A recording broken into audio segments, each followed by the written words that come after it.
All right, Melissa. What I want to do today is just recap briefly. I know we've been through this a bunch of times. You know, where did you start? How long have you been? Some of the things you've been struggling with since you. How long have you actually had thyroid issues that you think? That I think is probably since high school, maybe before, maybe puberty. Right. Time. Usually that's one of the times. Right. I never had like a regular menstrual cycle. And then around 18, 19, it got really wonky. Right.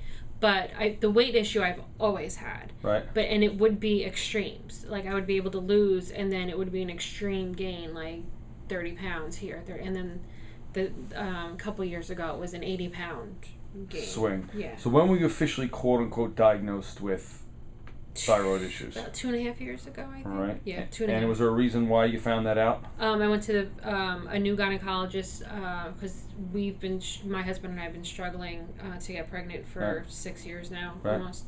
And so I changed doctors to a more fertility specialist. So he ran different thyroid panel, and then that popped up. So I've been on that medication for about 2.5 years. Right, and we checked you about a year or more ago, and we found out that what you really have is not a thyroid problem, but Hashimotos. Yeah, you have an autoimmune disease. Yes. Okay, and you probably most likely, like you said, Hashimotos is a genetic disease.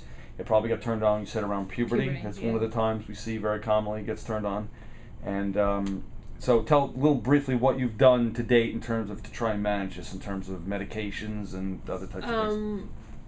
When I first found out about the thyroid, I've just been on the Synthroid levothyroxine, and it's been increased.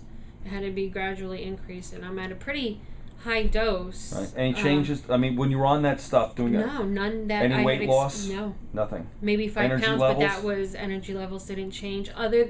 A little bit, because I used to come home for like a few months before I actually got diagnosed. I would come home and just fall asleep. Right. So I will say that part changed, but there was still a really low energy level at that point. It's just now I just wasn't sleeping. Gotcha. I was just like plopped on the couch. Okay. For a while.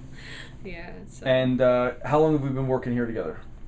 On this specific thing, about 6 weeks, I think we're in. This might be my 6th week. And just sum it up, basically what's happened so far?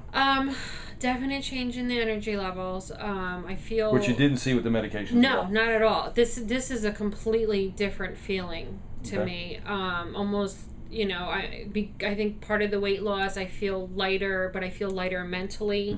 A little bit more productive. My memory's improving, definitely improving. I'm losing less hair. Yes, one of the things. That's one of the things we see. Usually there's like a big clump, but now that's improved. Thinning hair is one of the things we see. Autoimmune eyebrows sometimes. I was noticing that the past few days. I'm definitely losing less hair, which makes me feel better. Okay, good. Just an overall well-being. I think I'm just feeling better about myself. I'm just feeling better about the progress that I feel is going on in my body. I don't miss a lot of things. Like I thought I would have a difficult time with chocolate. I don't. I mean, it's been over a month. I haven't had a piece of chocolate. The carbs, only when I see it, that I'm like, oh, my niece. But overall, this has been pretty. Overall, it's been good. a positive experience, definitely. Awesome. All right. Thanks, Melissa. You're welcome.